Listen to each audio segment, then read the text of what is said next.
Evangelho segundo Lucas, capítulo 9,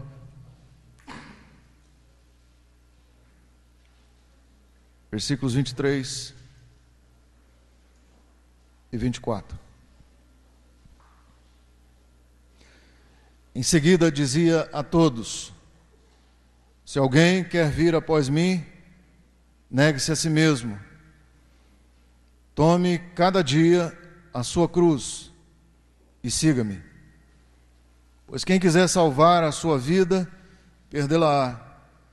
Mas quem quiser perder a sua vida, por amor de mim, esse a salvará. Senhor, nós te agradecemos. Sinceramente, Senhor, somos privilegiados de podermos ter esse tempo reservado para estar na Tua presença, Senhor. Comungar com a Tua palavra. Temos a liberdade nesta nação de abrir a Sua palavra livremente, lê-la, Senhor, compartilhar com os irmãos. Obrigado, Senhor, por esse momento com vários irmãos. Muitos nós não conhecemos, mas tem o mesmo preço, Senhor, o preço de sangue. Somos iguais, Senhor, porque o Teu sangue é único e nos alcançou. Esse momento aqui é um momento profético, porque todas as vezes que o Teu povo se reúne, nós estaremos anunciando a Sua vinda, Senhor, e é isso que nós queremos nesse instante. O nosso desejo, Senhor, é de que as nossas atitudes, o nosso expressar, o nosso pensar, o nosso olhar, o nosso ouvir, o nosso falar, Senhor, em todas essas atitudes, elas venham a falar uma só palavra: Maranata, Jesus. Que o nosso pensar seja voltado para esse anseio que venha nos consumir a cada dia, nos nossos afazeres, ó Deus, que tudo que nós venhamos a fazer, estudar, trabalhar, cozinhar, limpar a casa, levar as crianças na escola, buscá-la, toda e qualquer atividade, Senhor, o comer, o dormir, que sejam atitudes de expectativas para a Tua volta, Senhor. Faz isso na nossa vida essa noite, Senhor. Acrescenta muito mais desse desejo por esse encontro contigo, Senhor. Venha, amado da minha alma. Queremos dançar com o Senhor, queremos sentir o Senhor verdadeiramente. Nós não temos sentido o Senhor na sua plenitude, não temos visto o Senhor na sua plenitude. Senhor, queremos ser impactados com a Tua presença, Senhor. Queremos contribuir, Senhor, para a implantação do Teu reino. Que o nosso falar, o nosso pensar, o nosso agir verdadeiramente expresse: venha a nós o Teu reino, Senhor. Venha, Senhor, venha sobre nós nesses dias, Senhor. Muda, Senhor, os conceitos, os valores, os planos, projetos, Senhor. Muda, Senhor. Nós te pedimos, em nome de Jesus Cristo, Senhor ressuscitado. Amém. Amém. Interessante essas colocações. Se alguém quer vir, o Senhor nos dá uma opção. Se alguém quer, esse se está condicionado a um desejo. Se alguém quer vir, negue-se a si mesmo. Não é tome a sua cruz. Nós cometemos um erro muito grande e quando citamos esse versículo nós sempre falamos, né? Tome a sua cruz e siga-me. Na realidade é tome a cada dia. Tome a cada dia, todo dia uma nova cruz. Pois quem quiser salvar a sua vida, vai perdê-la. Isso aqui é categórico, é enfático. Mas quem perder a sua vida por amor, por paixão, por mim, esse a salvará. Essas palavras, elas são chocantes. Essas palavras, elas são tão contraditórias, elas são tão utópicas. É um paradoxo muito grande em relação àquilo que se fala, que se prega hoje em dia. Hoje de manhã nós procuramos trazer uma visão geral do que se vem falando do que tem sido igreja, qual o perfil da igreja hoje, qual a mensagem da igreja, o que os líderes têm passado, têm ministrado. Alguns jovens aqui são tão jovens que é possível até que tenham nascido dentro desse contexto de uma mensagem aonde não se nega. Esse texto, eu creio que muitos até nem ouviram falar, até desconhecem-se nesse texto, a não ser aqueles, salvo aqueles que já leram a Bíblia, ou têm o desejo de estar estudando a palavra, fazendo reflexões na palavra de Deus. Mas é interessante como nós vimos hoje o tipo de oração, o tipo de postura, o tipo de pensamento, o tipo de mensagem. Uma mensagem onde o homem é o centro de todas as coisas. Não é? É chocante, eu sei que foi chocante hoje de manhã aquelas colocações, aqueles tipos de oração: Senhor, não permita que eu adquira AIDS, porque eu não quero contaminar minha mulher, eu tenho mulher e filhos para criar. Senhor, me ensina, me dá sabedoria para me lesar o imposto de renda. Então são coisas que hoje se tornaram comuns, aceitáveis, não é? E quando nós olhamos nesse texto, nós vemos uma mensagem que até parece que isso aqui não é de Deus. Você lê um texto desse aqui, as pessoas falam: mas isso está na Bíblia? Eu já vi irmãos falar: mas isso aí está na Bíblia? Eu falei: está na Bíblia, essa mensagem aqui. Quem quiser me seguir tem que se negar a si mesmo. Não há necessidade de condenar fulano, cicrano, beltrano. Não, tome as suas dificuldades, tome os seus limites. A cada dia, aqui fala: tome a cada dia a sua cruz. Qual que é a sua cruz? Traz as suas dificuldades. Venha, traga os seus limites, traga os seus traumas, traga também os seus complexos. Não é? Aquela timidez. Alguns irmãos se estranham quando eu digo: eu sou tímido. Como um pregador pode ser tímido? Mas eu sou tímido, é uma cruz que eu tenho que carregar. Mas eu estou vencendo. Todo dia eu tomo essa cruz, eu tenho que vencer, eu tenho que caminhar.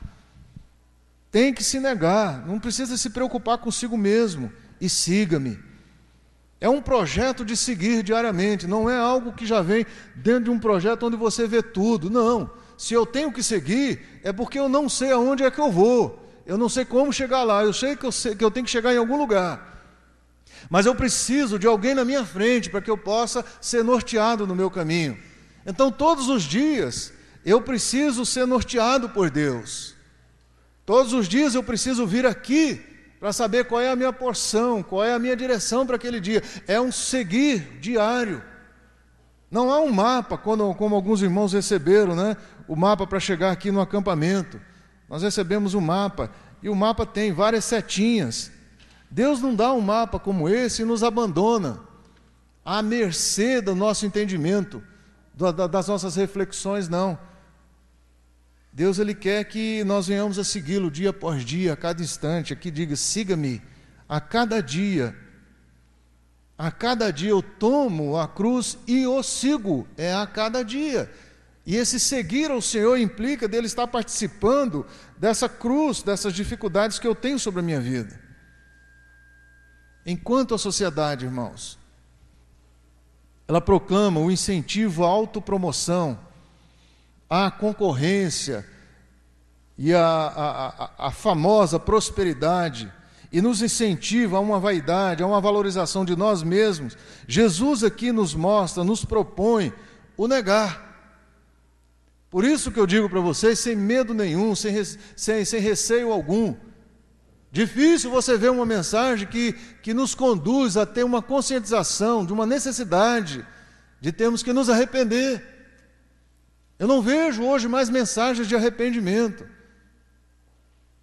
A história mostra homens pregando com tanta ênfase que a plateia se segurava nas paredes, dizendo, clamando por misericórdia, dizendo que estava vendo o inferno nos seus pés. Hoje nós não vemos isso. Por quê? Porque esse assunto, negar-se, por que eu vou me negar? Porque esse assunto, ele não é preferido pelos pregadores nesses dias. Não é um assunto agradável, não é um assunto temperado, não é um assunto gostoso, ele é indigesto. falar para negar os meus desejos, os meus anseios, os meus caprichos, negar as minhas manias. Não, aí já foi longe demais. A gente já vive uma vida tão dura, não é? O labutar semanal é tão grande, já existem tantas dificuldades, a insegurança é grande, nós convivemos em meio a uma segurança tão grande. Hoje é mais fácil formar uma plateia de clientes de Jesus do que de discípulos de Jesus. É mais fácil fazer uma clientela, uma rede de contatos, onde você pode usufruir dessas pessoas. Mas discípulos não, discípulos é uma coisa muito séria. Muitos acham estupidez falar a respeito desse assunto. Para outros, eles creem até que essa interpretação bíblica ela é um tanto quanto legalista, é xiita. Para outros, o negar a si mesmo não está errado, mas só que nós entendemos que estamos no outro mover de Deus, um mover mais light, não é? Estamos debaixo de um novo manto, de uma nova unção, há uma nova nuvem. Essa nuvem, esse negar a si mesmo é coisa que ficou lá para trás. Isso é coisa de 20 anos, 30 anos atrás. Não se fala mais disso. Hoje Deus tem uma mensagem mais diplomática. O que Jesus estava afirmando com essas palavras? Nos dias de Jesus, qualquer um que carregasse uma cruz, ele estava declarando que ele era um morto ambulante. Qualquer um, dentro daquela cultura. Ele estava se proclamando condenado à morte. A gente assiste o filme, né? Vê as histórias, mas nós não imaginamos o que representa aquela cruz. Existem cruzes em vários lugares, mas nós não entendemos o significado daquela cruz. É um morto ambulante. Mas hoje não se fala e não se prega a respeito da morte. Vocês já perceberam isso? Hoje nós fugimos da morte, fazemos tudo para fugir da morte. A comunidade científica, ela vive momentos de total desespero. Tem irmãos aqui que já fizeram farmácia e sabem que a cada hora uma doença, uma nova doença ou um vírus se torna mais forte, mais resistente. A cada hora. E para se descobrir uma ciência, que possa trazer uma solução àquele vírus que se fortaleceu nessa uma hora, tem se demorado de 5 a 10 anos. Enquanto a patologia se desenvolve, a ciência de medicamentos ela fica atrás. Então existe o quê? Existe um medo, existe um desespero, porque ela não tem recurso suficiente para conter o desenvolvimento desacelerado das doenças e das enfermidades. Nós vivemos numa época onde existe muito mais possibilidades de eu e você contrairmos uma enfermidade, uma doença que não se tem como tratá-la, sabe-se até como identificar, mas não tem como tratá-la, do que propriamente vivermos saudáveis. Então o fato de eu e você estarmos aqui com saúde, isso é um milagre, saiba disso. É um grande milagre. E eu creio que muitos não têm tido esse senso, porque não tem sido ensinado a Deus, sobre Deus, sobre esse valor da nossa vida, do perigo que nós estamos vivendo. Há uma neurose muito grande também estabelecida na sociedade. Os terapeutas, os psicoterapeutas, eles não têm respostas para os inúmeros conflitos. Eles não têm. Não há resposta. E por mais absurdo que seja, no início no final, a última década passada, a última década do século passado, eu vi uma reportagem onde dizia que existiam mais pastores do que psicólogos. Hoje, nesse novo século, existem mais psicólogos, psiquiatras e psicoterapeutas do que pastores. Porque nós, que deveríamos ter a resposta, a igreja, que é um lugar onde se tem a resposta por causa da palavra de Deus, que tem a resposta, ela não está dando a resposta para as neuroses que existem. Mas por quê? Porque ninguém fala sobre cruz. Ninguém fala sobre morte. Os filósofos buscam estabelecer parâmetros para novas expectativas. E sinceramente, irmãos, eu vejo que nós estamos vivendo no meio de uma sociedade ansiosa, neurotizada, insegura e sem esperanças. E eu fico olhando para as minhas filhas, fico olhando para os jovens que estão aqui. A maior parte dos jovens estão na igreja, graças a Deus. Vários irmãos perguntam, puxa, mas é incrível, a gente programa e pensa alcançar pessoas de meia idade e na realidade vem mais jovens. Mas graças a Deus por isso, porque Deus está trazendo os jovens. Não é que ele se esqueceu dos mais velhos, não, eu creio porque Ele sabe que Ele vai tratar com uma massa, com uma estrutura mais maleável, uma estrutura que está com um senso de absorver mais de Deus. O que eu quero dizer para você é que você não deve, você como jovem, não subestime a sua mocidade. Não olhe para você com menos capacidade do que para mim. Não, Deus pode fazer mais na minha vida, mais na vida do pastor Lázaro, o pastor Juvenal, não é? Do irmão Haroldo, do Eliasaf, são homens mais maduros. Não pense nisso. Deus, eu creio que Ele está com os olhos esperançosos, muito mais em você do que em mim. Eu te digo isso com muita certeza. Eu tenho uma paz muito grande de dizer isso. Eu não creio que Deus está gerando uma expectativa tão grande em mim quanto Ele está em você. A simplicidade na expressão, no louvor, na oração, isso cativa o coração de Deus. Nada artificializado, nada mecanizado, nada equacionado, mas com sinceridade, com expressões simples.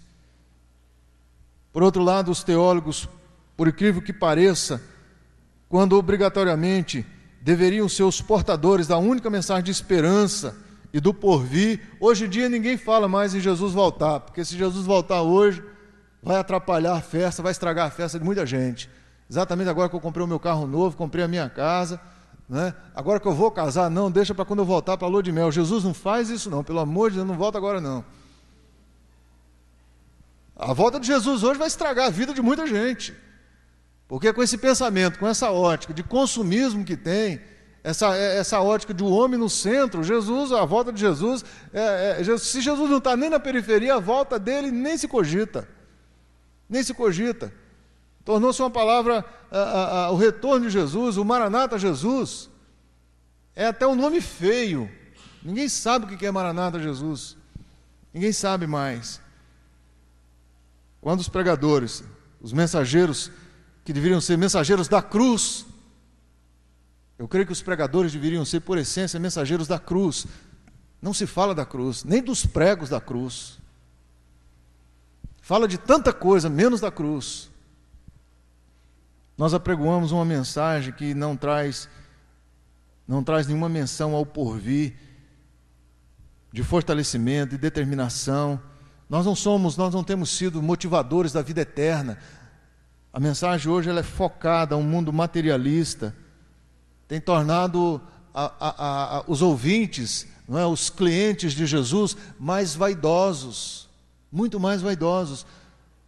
Existem determinados grupos que se reúnem, e as reuniões do domingo elas são caracterizadas por um desfile de modas. Quanto mais bonita a roupa, mais se destaca. As pessoas estão se tornando mesquinhas. E os seguidores de Jesus não estão desejando ouvir sobre sofrimento. Falar que Jesus aprendeu a obediência através do sofrimento, esse versículo não é citado. Não fala não, porque isso pode produzir um trauma nos irmãos. O escritor de Hebreus diz isso, que Jesus aprendeu através do sofrimento, a obediência através do sofrimento. Hoje ninguém quer sofrer, por isso que nós estamos anestesiando situações, anestesiando momentos. Falar de adversidade, de crises, nunca, nem pensar.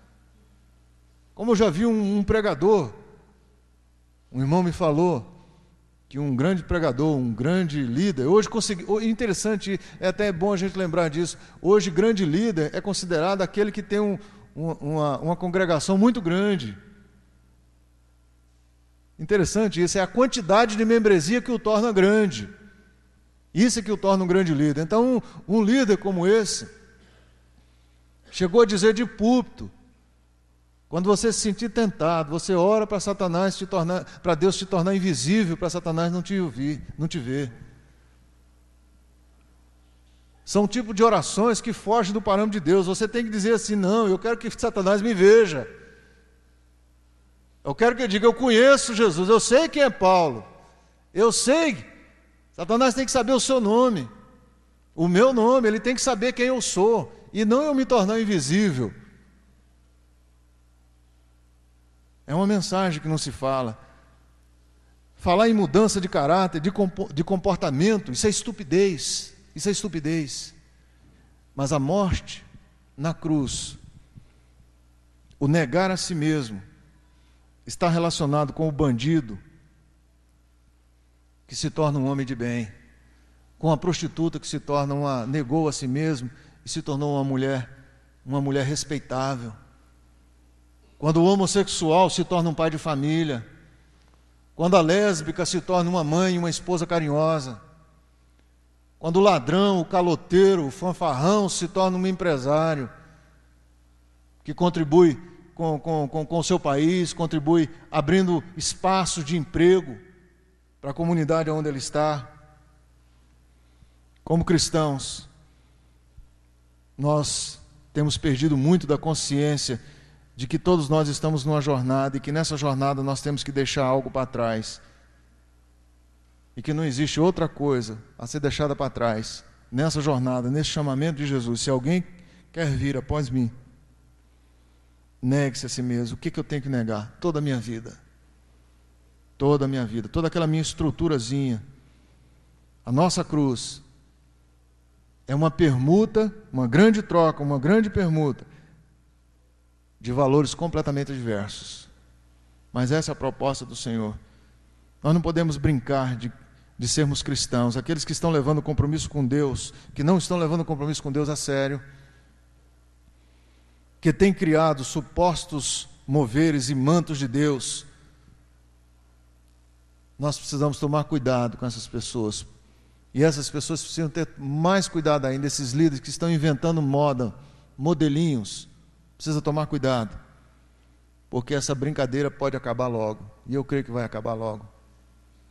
Sabe por quê? Porque tem um texto aqui em 1 Pedro que diz que o juízo de Deus, ele não vai começar, não é nos antros de prostituição, não é nas bocas de fumo, não é nos guetos de bandidos, não. O juízo de Deus vai começar primeiro aqui, e eu creio que ele vai começar primeiro aqui, no púlpito. Ele vai começar aqui comigo. Vai começar naqueles que estão ministrando a palavra de Deus. E eu creio que essa deve ser a minha e a sua maior preocupação. Perder a nossa vida. Nós estamos preocupados demais com o nosso futuro. Isso quer dizer que nós vamos deixar de trabalhar, deixar de estudar? Não, não vejo problema nenhum.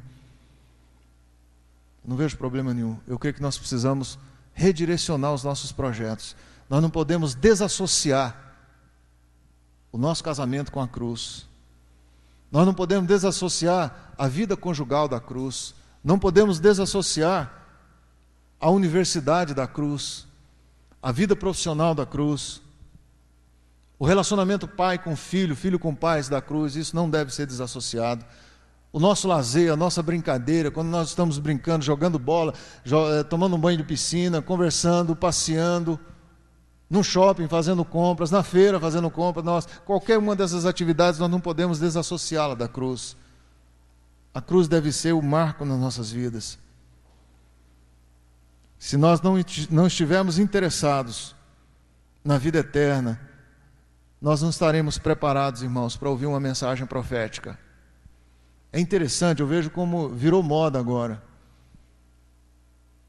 Congresso profético. De profético não tem nada, porque não se fala em morte.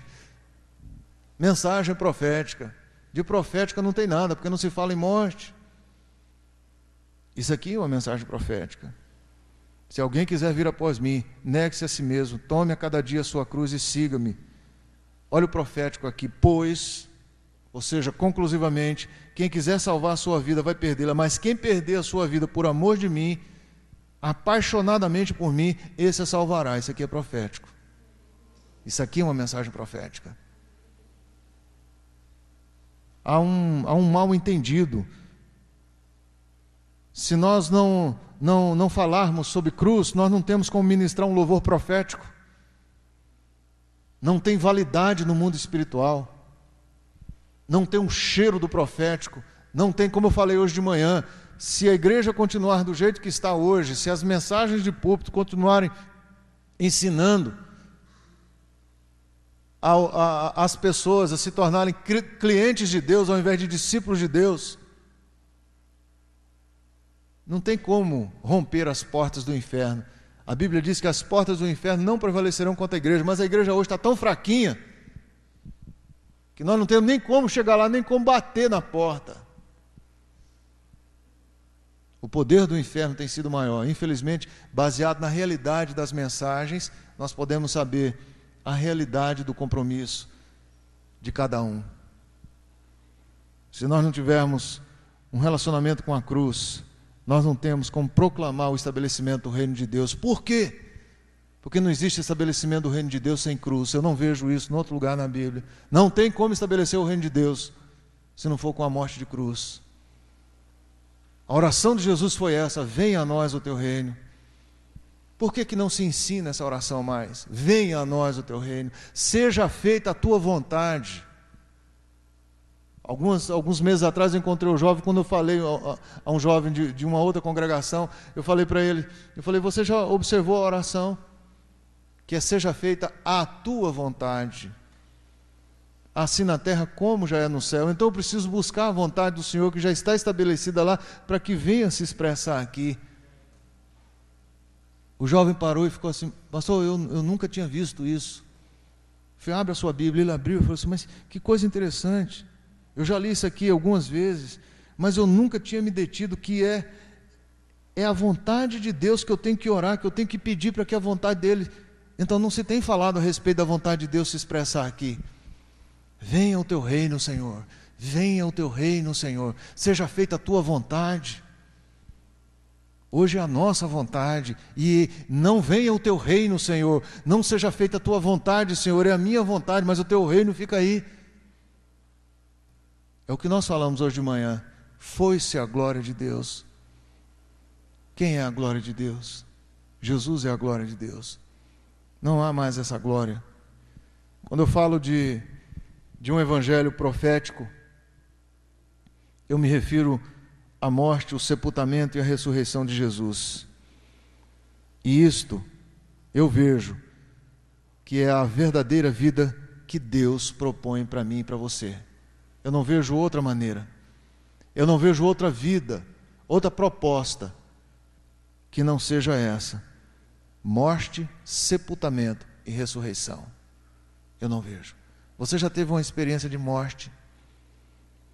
Você já teve uma experiência de se sentir sepultado em algumas situações?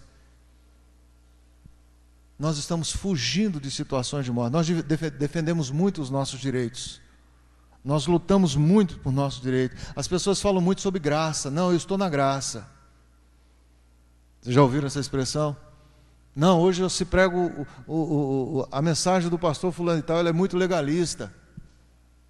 O meu pastor prega sobre a graça. Eu pergunto a você, você sabe o que é a graça? Você sabe que a graça não é de graça? A graça tem um preço. O preço dela é de sangue. Ela não foi de graça. É um preço muito alto, altíssimo.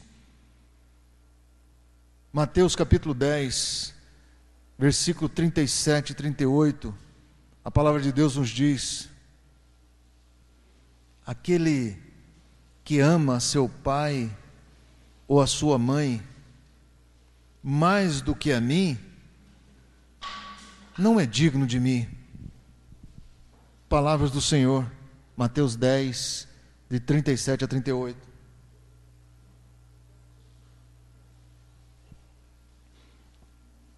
Tente refletir nessas colocações aqui de Jesus.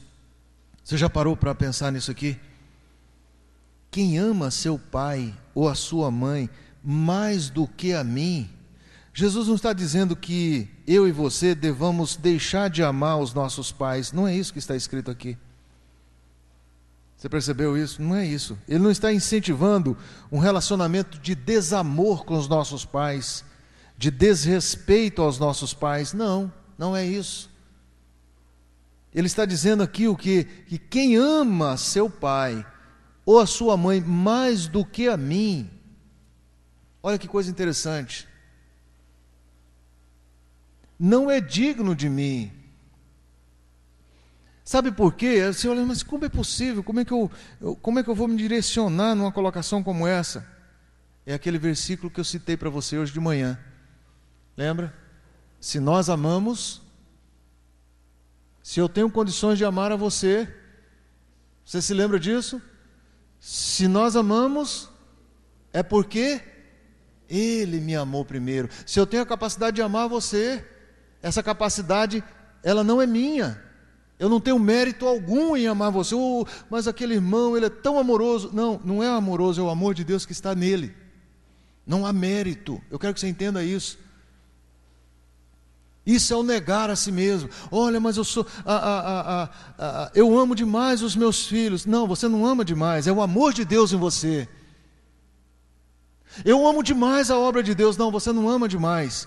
Eu e você somos incapazes, castrados para amar. Nós somos impotentes para amar. Quando nós conseguimos amar, é porque o amor de Deus está em nós. Isso é negar. Nós precisamos entender isso, é a palavra que determina esses princípios na nossa vida. Se nós amamos, é porque Ele nos amou primeiro. Que coisa tremenda essa expressão. Se eu sou apaixonado pelas Escrituras, apaixonado primeiramente Ele é. Se eu sou zeloso com as Escrituras, primeiramente Ele o é. Aquele irmão é tão precioso no orar. Aquele irmão, quando ele ora, os limiares do templo, eles estremecem. É Deus nele. Tira Deus dele, ele não é nada. Nós temos uma mania de focar no homem. Nós temos essa mania de celebrizar o homem. Não, mas aquele homem, quando ele prega, eu sinto a glória de Deus. Não, não é quando ele prega, não. É quando Deus manifesta no pregar dele. Será que é difícil nós entendermos isso? Quando eu era garotinho, aos 8 anos, eu ia nos centros de macumba. Meu pai me levava. Ia fazer os despachos, eu ajudava a carregar aquelas garrafas de cachaça, de pinga. Ele era muito metido, ele levava o uísque. Porque ele disse, se eu levar o uísque, o santo vai me dar uma bênção maior. Aí naquela época, anos atrás, né, ele levava, era o tal do white horse, é o tal do cavalo branco.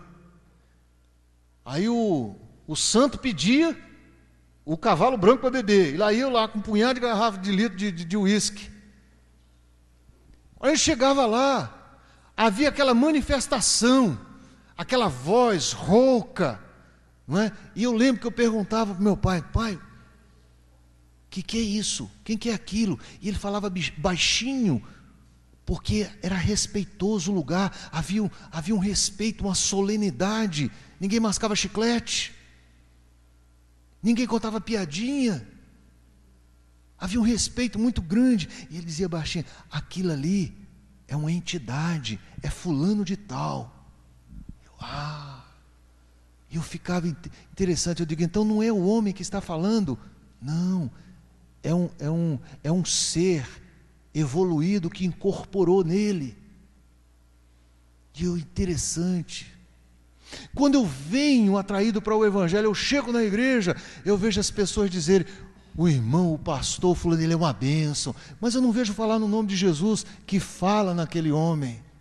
Por aquele homem, eu não vejo nenhuma referência, eu ouvi a voz de Deus.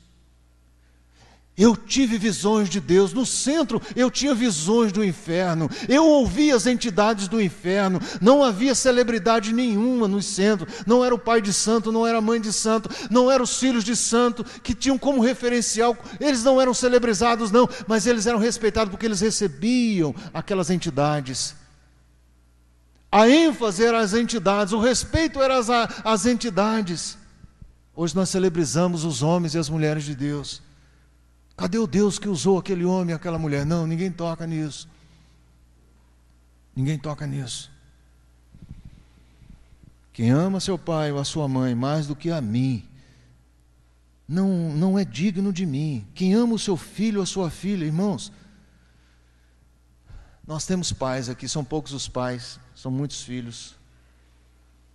Mas olha, vocês não imaginam o que é um pai amar um filho. Irmão Lázaro, irmão Juvenal, estão aqui, pais como eu, temos filhos. Eu amo demais as minhas filhas. Amo, mas amo mesmo. Amo sem medida. Mas aqui diz que aquele que ama o seu filho ou a sua filha mais do que a mim, ele não é digno de mim. Não pode. Não pode. E quem não toma a sua cruz, os seus limites, as suas vergonhas, que cruz é sinônimo de vergonha, é declaração de incapacidade. Cruz é isso. Cruz é anulação completa, é vergonha absoluta. E quem não toma a sua cruz e vem após mim, não é digno de mim. Essa mensagem é difícil hoje em dia de se pregar. Essa mensagem não é agradável. Ela não tem sabor. Ela não é caramelizada. Não é uma mensagem caramelizada, não. Por quê? Porque o discipulado, ele é caracterizado por essas palavras. Eu não vejo um discipulado que não for caracterizado por isso. Priorizar o amor maior ao Senhor. Eu não vejo senão isso. E isso aqui é muito radical. Essa expressão de Jesus aqui é muito radical. Quem não ama o seu pai mais do que a mim, não tem conversa. Quem ama o seu filho mais que a mim, não tem conversa. Quem não toma sua cruz, seus limites, suas vergonhas, seus queixumes, e não me seguir, não tem conversa. Isso é radical demais.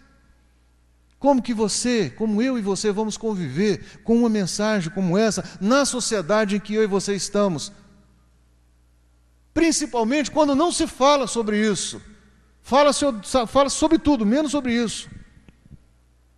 Aí eu pergunto a você, o que pode ser demasiadamente sacrificial ao ponto de não abrir mão dos valores naturais, dos nossos sentimentos em favor de ser discípulo de Jesus? Será que existe coisa mais sacrificial? Será que é tão penoso nós abrirmos mão de valores naturais, perecíveis, temporais, em favor de um relacionamento eterno, em procurar ser conforme, na mesma forma de Jesus? Será que seria penoso isso, se eu sei que se eu ganho o entendimento que eu vou ter, que a minha vida não termina com a morte? Você já percebeu que todas as seitas, as religiões orientais principalmente, todas elas, até mesmo eu estava vendo uma reportagem sobre uma tribo, o Globo Repórter, se eu não me engano, passou. Foi Globo Repórter não, foi Fantástico de domingo. Aquela repórter, a Glória, ela foi conhecer uma tribo, ela trouxe a reportagem de uma tribo lá na África que... Como? Nigéria. Eles ficam um mês festejando a morte de alguém. Igualzinho nós, né? Eles têm uma visão do além. Eles têm uma visão da morte física, completamente diferente da nossa. E o interessante, não é isso que a Bíblia nos ensina. A Bíblia nos ensina sobre o quê? Sobre uma esperança, uma certeza da vida eterna. Você já viu algum discipulado, algum livro de discipulado que fala sobre a morte? Alguém pode me dar essa informação, se tem? Que eu gostaria de adquirir. Não inclui esse assunto sobre a morte, não se fala sobre a morte. Porque ninguém quer morrer, essa vida aqui é boa demais. Nós vamos ficar caquéticos, se nós formos seguir os conselhos da sociedade, nós vamos virar Michael Jacksons da vida. Ué. Não vamos querer morrer nunca, vamos fazer tudo, até se possível, pagar para nós sermos congelados antes de morrer.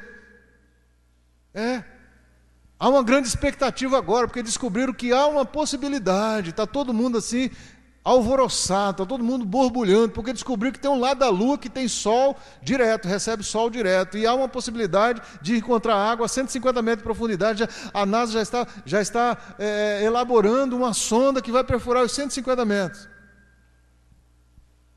Vocês estão vendo? Isso é o quê? Falta de perspectiva de vida eterna. Falta de entendimento das Escrituras. É muito interessante. Aqueles que descobriram essas palavras, que seguia Jesus, é cruel e é radical, precisa ser, eles tomaram dois caminhos. Eu penso que um caminho é o caminho do abandono, eu não quero. É como Jesus encontrou aquele jovem rico, não é? E falou para ele o que era necessário para ele fazer. Ele não quis. Tinha muitos valores. Não, eu faço isso, eu faço aquilo, eu faço isso. Aquele rapaz, ele deu uma declaração de snobismo na frente de Jesus. Não, essas coisas eu já faço, eu já tiro de letra desde a minha juventude, desde a minha meninice. Ele esnobou Jesus. Jesus, pois é, se desfaz disso aí tudo e me segue. Ele não quis, ele abandonou.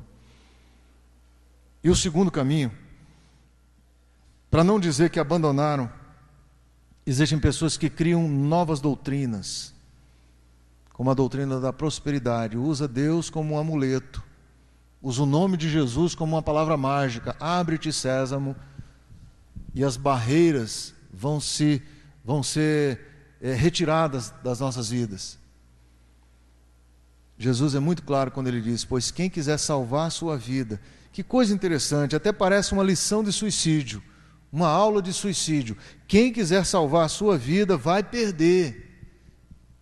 Engraçado, presta atenção nessas colocações. Aquele que desejar resguardar a sua vida, você vai perder. Não adianta você tentar. É isso que Jesus está dizendo para mim e para você. Não adianta nós termos esse esmero, essa preocupação. Não precisa fazer isso. Porque você vai perder, esse seu cuidado todo vai terminar estragando. Vai estragar o que você tem, a oportunidade que eu estou te dando para você redirecionar essa vida. Mas ele diz assim, quem perder a vida, ou seja, quem não ficar com essa preocupação absurda, por minha causa, mas nós temos que perder a vida por causa dele, não é perder a vida por perder. Não é entregar a vida a dissoluções, não. Não é deixar de cuidar de nós mesmos, abandonar tudo, ir lá para o Tibete, ser um monge lá tibetano, lá no Ararat, vamos lá para o Ararat. Não é isso não. Isso não é se perder não. Isso aí é fuga também. Ele diz, quem perder por minha causa, é perder por causa dele, ou seja, tem que ser dentro dos propósitos dele, não é dentro de um padrão que eu estabeleço, não é dentro de um critério que eu estabeleço, é dentro dos parâmetros dele, eu vou perder por causa dele, eu vou me redirecionar a ele, eu vou deixar de me centrar em mim mesmo, eu vou me centrar nele. Aí sim, ele conclui, esse vai salvá-la, porque perder a vida é um preço muito alto, irmãos, é muito alto perder uma vida. E nós sabemos que nós vamos perder de todo jeito, não é? Você já parou para pensar? Eu costumo dizer que nós morremos quando nascemos. É chocante pensar dessa maneira. Quantas pessoas você conhece que não entregaram suas vidas ao senhorio de Jesus? Que ainda não entregaram, estão se portando como clientes de Jesus, e pelo fato de não terem entregue o senhorio de suas vidas, ou seja, a administração das suas vidas, a gerência das suas vidas para Jesus, são perdedores, estão com seus casamentos fracassados, a sua vida familiar afundada, profissionalmente, financeiramente, estão quebrados, emocionalmente falidos. Isso é que eu chamo de prisão. Mas a Bíblia diz, conhecereis a verdade. O que é a verdade? A verdade, ela só é conhecida e experimentada quando nós entregamos o governo do nosso nariz para Deus. Pense nessa expressão. Eu e você só experimentamos a verdade de Deus quando nós entregamos o governo do nosso nariz para Deus. Nós costumamos dizer, há um ditado, né, na nossa cultura, eu sou dono do meu nariz. Não é assim que nós falamos? Eu sou dono do meu nariz? Não. Quem deve ser dono do nosso nariz é o Senhor. Eu só coloco o nariz aonde Ele manda. Eu só direciono o meu nariz. Porque veja bem, eu posso olhar aqui para o Hélio, mas o meu nariz está direcionado para o pastor Lázaro. Interessante, não é? Mas é o nariz que direciona para onde eu vou. O olho não, eu vejo a Flávia, eu vejo o Hélio, vejo o Zizão aqui, mas o meu nariz está aqui diante da tia Ninha. É esse que nós temos que entregar para o Senhor. É a direção da nossa vida. É o nortear a nossa vida. Muitos jovens estão aqui, como a minha filha, pensando em fazer vestibular esse ano. O que você vai fazer? Eu vou orar. Senhor, o que o Senhor determinou para mim? Está escrito aqui, Salmo 139, todos os meus dias são escritos e determinados. Eu creio no Senhor, então por favor, o Senhor fala para mim, qual é o curso que o Senhor determinou para mim fazer? Você já fez essa oração? Eu quero fazer isso, eu quero fazer aquilo outro, eu me identifico com aquilo, eu me vejo toda de branco, uma doutora, né, toda de branco, mas açougueiro também usa branco. Manicure também usa branco. Não é? Todo mundo usa branco. Hoje muita gente usa branco. Não é, Zizão?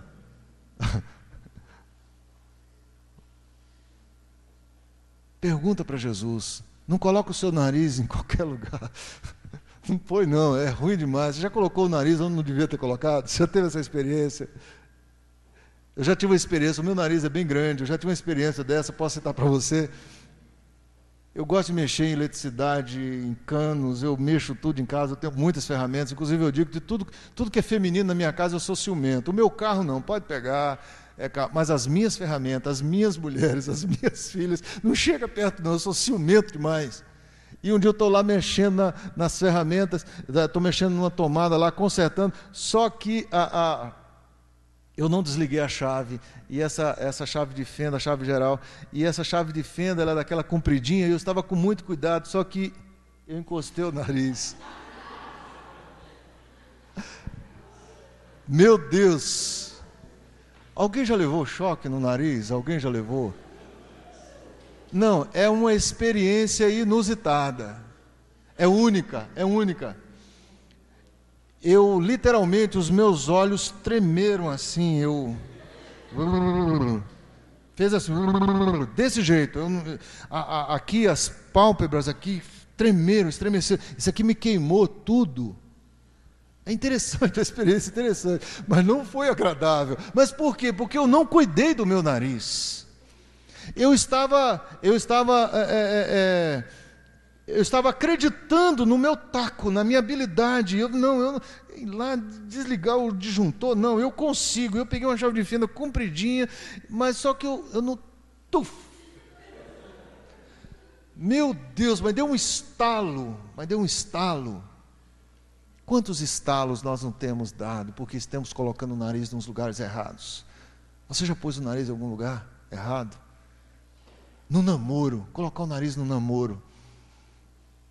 Fazer uma escolha errada é colocar o nariz sem ser guiado por Deus. Escolher um curso, escolher um trabalho, dar uma palavra, tomar uma decisão. Quantas pessoas compraram coisas? Eu gosto sempre de citar esse exemplo. Você vai no supermercado, quando você volta, chega em casa e fala: por que eu comprei isso? Não é? Já aconteceu isso? Normalmente acontece com as irmãs, né? Normalmente acontece com as irmãs. Mas onde eu pus a cabeça? Né? Vai no shopping, fica toda alegrinha, aquele shopping lindo, maravilhoso, chega lá aquelas luzes, aquela coisa toda, aí vê um vestido, vê aquele manequim, aí olha assim, não, eu sou o manequim. Não é? Eu sou igual a Gisele Bündchen. Eu sou morena, mas olha, é igualzinho a Gisele ali. Se eu tirar a Gisele e me colocar lá dentro, sou eu. Aí compro o vestido. O vestido é manequim da Gisele. Aí entra, você olha e vê que você não é a Gisele. Por quê? Porque você confiou no seu nariz. Irmãos, jovens, você sabe por que nós, os mais velhos, gostamos de dar conselho? Eu acho que você não sabia. Eu vou falar uma coisa aqui que ninguém sabe. Essa ninguém sabe. Você sabia que eu, o irmão Lázaro, o irmão Juvenal, e tem mais aquele senhor ali, que eu não sei o nome dele. Você sabia que um dia nós fomos jovens? Nós já fomos jovens. Um dia nós fomos jovens. E nós botamos o nariz em muitos lugares que não era para colocar. Mas nós não tivemos a oportunidade que vocês estão tendo hoje em dia. De serem ensinados a pegar o nariz e falar: Jesus, ordena o meu nariz. Ordena. Isso é muito importante, irmãos. Isso é muito importante. Agora você pergunta: irmão, o que é morrer para si mesmo? Morrer para si mesmo é interromper o curso da sua vida e da minha vida. Preste bem atenção. Vou repetir. A Bíblia diz: aquele que quiser salvar a sua vida vai perdê-la, mas quem perder a sua vida por amor de mim, ou seja, quem morrer, esse vai salvá-la. O que é morrer? É interromper o curso da nossa vida, que estava sendo dirigida por nós mesmos, pela intervenção de Deus. É você chegar e dizer assim: a partir de hoje, eu não ponho a mão na minha vida. Eu não faço nada sem orar. Você já experimentou orar? Eu creio que muitos não estão orando. Deus fala quando você ora. Deus fala. Por que Deus tem usado irmãos com palavra profética? Sabe por quê? Porque nós não estamos acreditando na nossa oração. Durante o louvor, o Senhor me deu uma palavra para um irmão. Um de vocês aqui, Deus me deu uma palavra e eu fui e falei para ele. Mas no mesmo instante, Deus me falou: eu te falei. Eu falei: mas Senhor, por que o Senhor não fala com ele? Porque ele está oscilando em me ouvir. Interessante isso. Aí ele vai e fala com outras pessoas para trazer uma mensagem. Ele oscila, ele tem momentos que oscila em dar ouvidos a mim, mas eu tenho falado com ele. Na sua simplicidade, eu tenho assistido a ele. Deus falou essa noite aqui. Muitos de nós, nos esquecemos ou negligenciamos dessa realidade.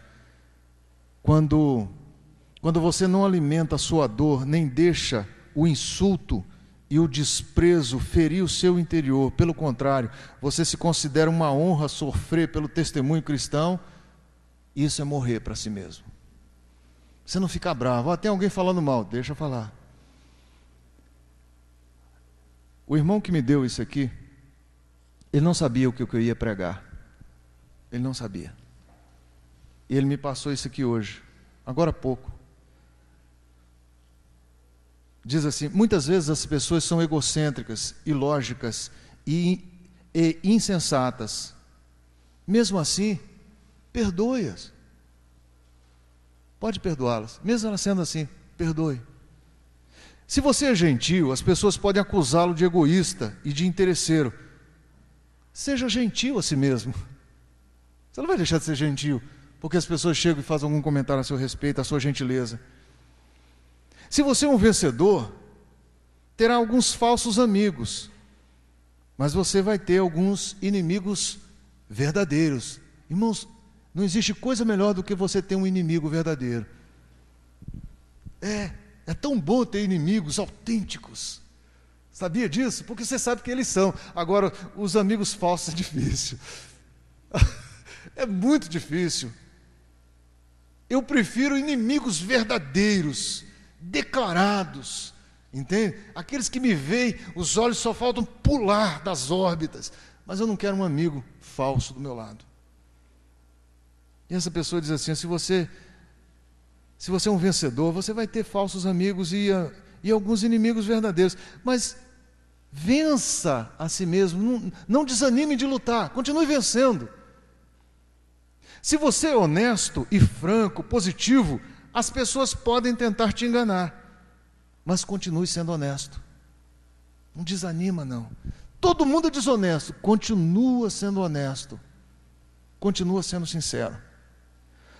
O que você levou anos para construir, alguém pode destruir em 1 hora, ou de 1 hora para outra, isso é uma verdade. Continue construindo, não deixe, não desanime de construir. Se você tem paz e é feliz, as pessoas podem sentir inveja, mas continue feliz do mesmo jeito. Continue, não deixa mudar não. Dê ao mundo o melhor de você, mas isso pode nunca ser o bastante, mas dê o melhor a si mesmo. E por fim, veja você que no final das contas, é entre você e Deus, nunca foi entre você e as pessoas. O que é morrer para si mesmo? Quando nós fazemos o que é bom, nós somos criticados. Quando os nossos desejos são contrariados, quando o nosso conselho é desprezado, quando a nossa opinião é ridicularizada, mesmo assim, você impede que a ira suba ao seu coração e não se defende, aceita tudo com amor e paciência. Isso é morrer. Isso é morrer para si mesmo. Aqui não existem muitas esposas, mas as esposas, eu lembro assim, é como você faz aquela comidinha bem gostosa, caprichosa, e chega alguns maridos e faz assim, não, mas isso aqui está um grude. Isso aqui é uma gororoba. Isso aqui é pior do que um bate-em-top. Não deixe de fazer o cozinhadinho. Continue. Continue. Anos atrás, um adolescente, eu ajudei um adolescente a fazer uma prova, e ele precisava de 11. E eu ensinei matemática para ele, eu falei, não tem jeito, eu não dou conta de fazer com que você tire 11 não, mas 10 eu consigo. Aí eu falei com o professor dele, eu falei, olha, ele vai tirar 10. Aí os professores falaram, não, se ele tirar 10, mesmo precisando de 11, o conselho de classe vai dar 11 para ele. Aí o rapaz tirou 11. Tirou 10, desculpe. Tirou 10. E o conselho de classe deu os pontos que ele precisava. E ele era um mau aluno porque o pai não o valorizava. E ele foi, plastificou a prova, foi levar para o pai, um profissional liberal, muito ocupado. E o rapaz ficou revoltado, porque quando ele foi mostrar a prova plastificada, que tinha tirado 10, e que o conselho de classe deu o ponto que ele precisava além da prova, pelo esforço que ele tinha feito, o pai pegou a prova assim e jogou em cima dele, falou, você não fez mais do que a sua obrigação. Mas eu disse para ele, não deixe de estudar e nem de tirar 10, independente da colocação do seu pai. Isso é morrer para si mesmo. Não desista. Não se torne um malandro, não se torne um homem ou uma mulher violento, uma mulher vulgar, porque alguém um dia não deu o valor que você tem. Isso é morrer para si. Isso é viver para o Senhor. Quando você jamais faz questão de ser reconhecido por aqueles que estão ao seu lado, ou alguém divulgue as suas obras, quando você tem verdadeiramente prazer em se tornar um desconhecido, isso é morrer para si. Eu quero trazer exemplos práticos, porque a maior parte aqui são estudantes, são jovens, e fica, puxa, o que é morrer para si mesmo? É isso, não precisa aparecer, não precisa, fica quietinho, não se preocupa com isso não, fica com o teu nome escondido, isso é morrer para si. Quando você recebe uma correção ou uma repreensão de pessoas com uma maturidade menor do que você, com um conhecimento inferior de você, e você se submete por dentro e por fora,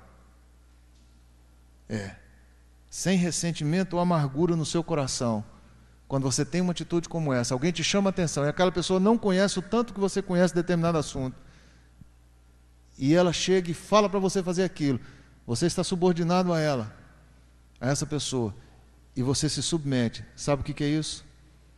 Sem ressentimentos nenhum, nem por dentro nem por fora. Isso é morrer para si mesmo. Nós precisamos ter essa postura. Você já morreu em algumas áreas, ou existe alguma área que você reluta em morrer? Nós precisamos resgatar o morrer de Cristo nas nossas vidas. Eu já vi irmãos dizer assim: olha, eu não levo o desaforo para casa. Você vai ter que levar, e você morrer para si. Ah, eu não dou conta, eu tenho que dar uma resposta. Você não vai dar a resposta, você vai morrer para si. E vai ficar feliz. Morrer sorrindo. É feio, né? Um defunto rindo. Deve ser horrível, um defunto rindo. Não é? É estranho, um defunto rindo. Mas olha, se você quer se aprofundar em Deus, se você quer aprofundar raízes em Deus, alcançar e desfrutar das suas riquezas eternas, eu e você precisamos ter atitudes como essa, morrer. Eu costumo dizer o seguinte com os irmãos, tem alguns irmãos que chegam assim, mas pastor, é assim, assim, assado. Eu digo, meu irmão, olha, eu creio que não é assim por causa disso, não. Não, mas pastor, aí já aconteceu isso, né, pastor Lázaro? Do irmão Juvenal, não é? Não é? Sabe o que eu faço? Não, realmente, você tem razão. Você sempre tem razão. Aí eu vou morrendo. Continuo morrendo. Então, se você está argumentando tanto, não, você tem razão, vai. Põe o dedo na tomada. Não, não dá choque, não. Não, realmente, você falou que não dá choque, não dá. Põe o dedo na tomada, pode pôr. Você tem razão. Você sempre tem razão. Deixa eu pôr o dedo na tomada. Tuf! Morrer para si. Aprofundar-se voluntariamente em Deus. Salmo 110. Tem uma colocação linda nesse salmo. Salmo 110. Estou quase concluindo. 110.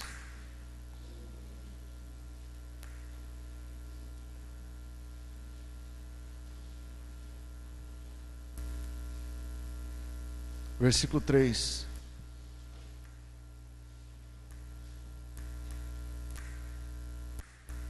Diz a palavra do Senhor. Observe, uma característica do povo de Deus: o teu povo apresentar-se-á de que jeito? Voluntariamente. Quando? No dia do teu poder. Você sabe que dia que é esse? É o grande e terrível dia do Senhor. O dia que todos estaremos diante dele. O grande dia do Senhor. Você sabe que enquanto as pessoas, existem textos que muitos fugirão, muitos entrarão nas cavernas e gritarão que os montes caiam sobre mim. Aqui diz que o povo de Deus, no dia do teu poder, ele vai se apresentar voluntariamente. Sabe por quê? Porque não teme ao Senhor, porque ele já morreu para si.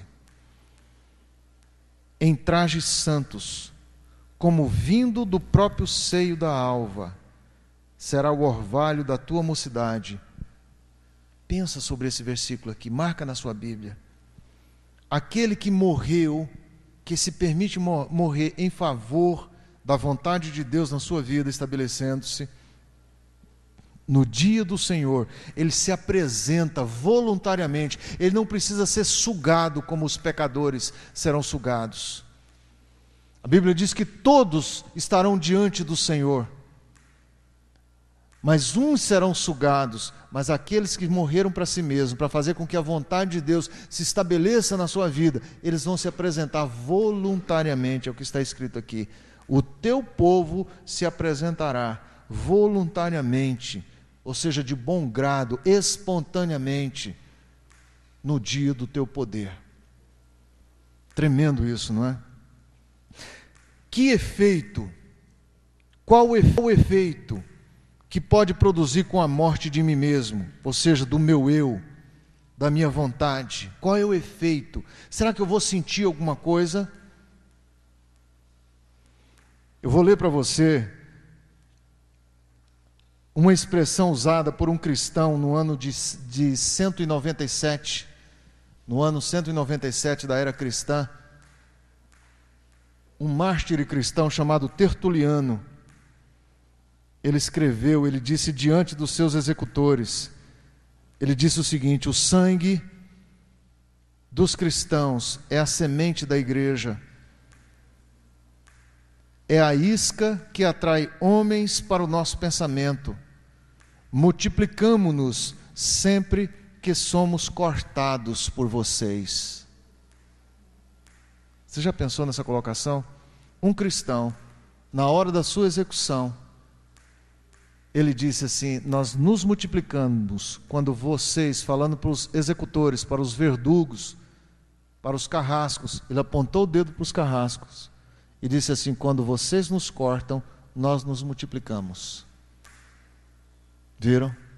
Que certeza, que paz. A história cristã, ela registra que os cristãos, eles eram conhecidos por duas expressões.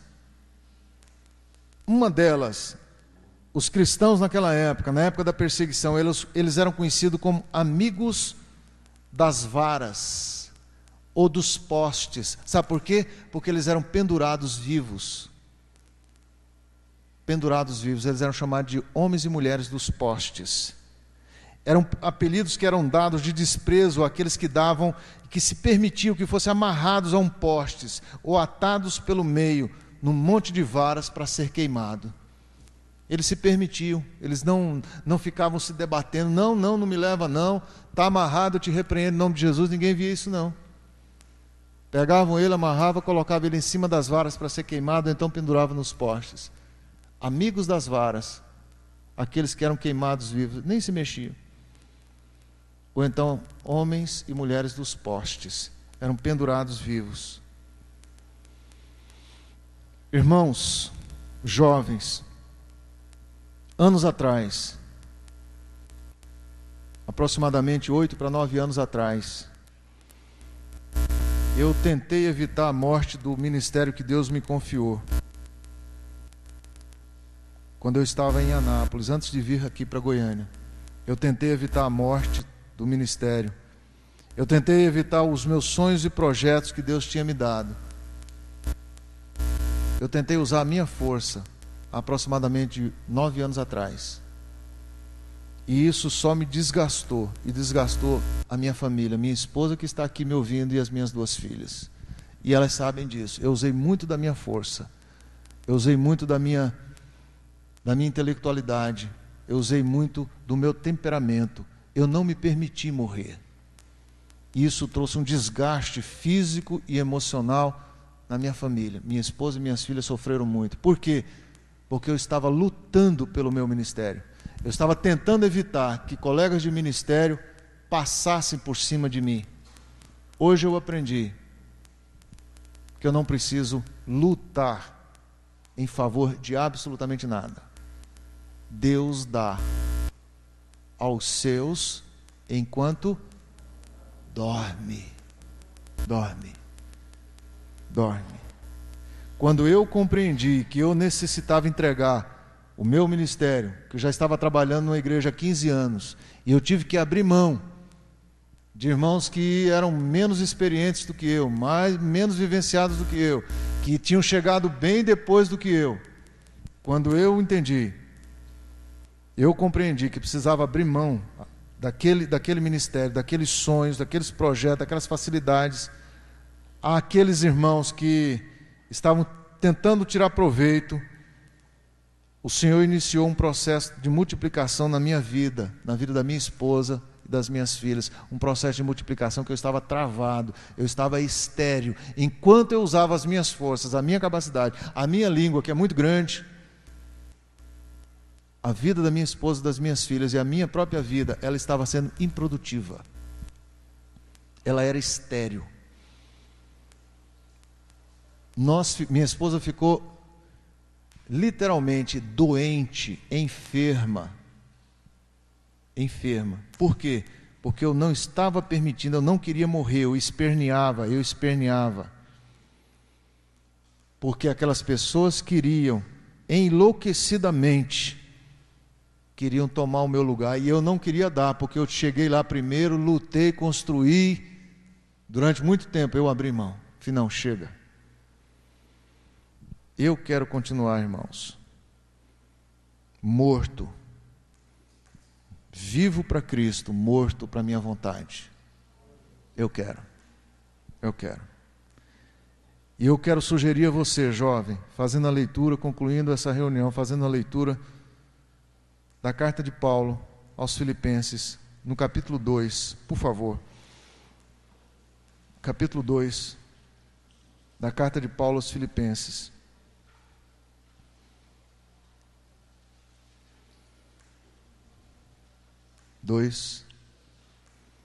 Da carta de Paulo aos Filipenses, do versículo 5 ao versículo 9, do 5 ao 9. Eu quero ler com você.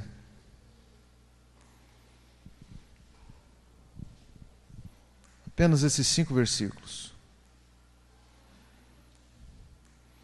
Vamos ler até o 10. Ou melhor, até o 11, porque nós fechamos o parágrafo. Do 5 ao 11. A palavra de Deus nos anima, nos estimula a fazermos isso aqui. Eu vou colocar o pronome de uma maneira mais pessoal. Tenha em você, tenha em mim, aquele sentimento que houve também em Cristo Jesus, o qual, subsistindo em forma de Deus, não considerou o ser igual a Deus, coisa que ele poderia se apegar, mas esvaziou-se a si mesmo, tomando a forma de servo, tornando-se semelhante a homens, e achado na forma de homem, humilhou-se a si mesmo, tornando-se obediente até a morte, e morte de cruz. Pelo que também Deus o exaltou soberanamente, lhe deu o nome que é sobre todo nome, para que ao nome de Jesus se dobre todo o joelho, dos que estão nos céus, e na terra, e debaixo da terra, e toda língua confesse que Jesus Cristo é o Senhor, para a glória de Deus Pai. Irmãos, isso aqui é um documento, essa porção.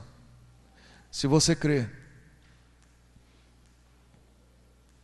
que pela fé nós precisamos agir como está escrito aqui, nós precisamos ter o mesmo sentimento que houve em Jesus. Que sentimento foi esse? De morrer para si mesmo e permitir que a vontade do Pai se cumprisse em sua vida. O que vai acontecer? O que é morrer a si mesmo? Observe o versículo 7, ele esvaziou-se a si mesmo, ou seja, houve espontaneidade. Ele tomou uma posição de servo e não de senhor. Ele não lutou com aqueles homens que estavam manipulando a sua vida. Ele poderia ter dito, não, peraí, agora vocês chegaram no limite. Eu vou mostrar quem é senhor aqui. Não, ele não reivindicou nada. Aqui diz que ele assumiu a forma de servo. E ele foi encontrado na forma de homem. Humilhou-se. Interessante, veja que ele humilhou-se a si mesmo. Não foram os homens que o humilharam, ele mesmo que se humilhou. Ele não foi forçado a obedecer, ele tornando-se obediente até a morte, ele mesmo se tornou obediente. Por que a morte de cruz, para mim, alguns anos atrás, foi muito difícil, foi penosa? Porque eu resisti ser crucificado. Eu gostaria que você não resistisse a situações penosas que podem aparecer para você. Se você quer, você pode estar tendo uma luta por uma situação que nunca muda, você está sofrendo demais. Renda-se, crendo que Deus pode mudar essa situação. Eu quero convidá-la a ficar em pé nesse instante. Quero pedir que você feche os seus olhos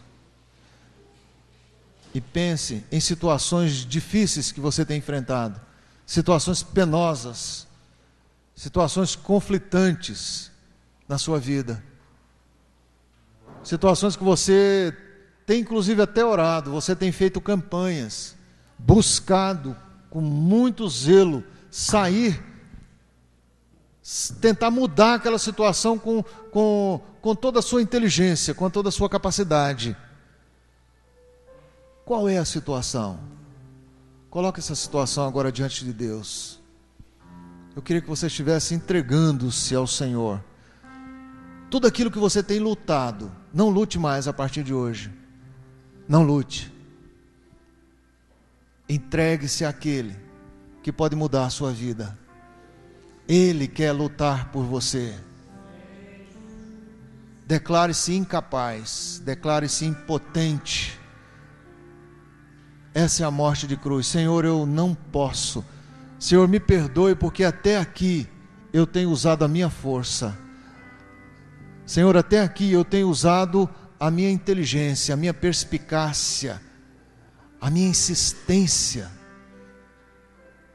Senhor, eu me rendo ao Senhor nesse instante. Eu me rendo. Fala isso para o Senhor. Para você dizer que eu me rendo, você está colocando esse problema diante do Senhor. Quantos aqui estão cansados de situações? Estão estressados? Coloca diante do Senhor. Coloca. Fala com sinceridade ao Senhor. Senhor, eu estou cansado, eu estou cansada. Senhor, eu já tentei tanto, já lutei tanto. Já fiz tudo que estava ao meu alcance. Eu não consigo mudar, Senhor. A situação parece que está de mal a pior. E eu digo a você, vai piorar mais ainda se você colocar a sua mão. Tira a sua mão. Tira a sua mão. Existem coisas que Deus, Ele é muito preciso. Ele fala para você fazer. Mas existem situações que você sabe, que você já tentou de tudo. Mas foi você, não foi Ele. Mas agora, diante dessa direção de Deus, se você sente paz no coração, eu quero pedir que você nesse instante coloque diante do Senhor tudo aquilo que você tem lutado, tem se desgastado, tem sofrido e não tem alcançado. Coloca diante do Senhor.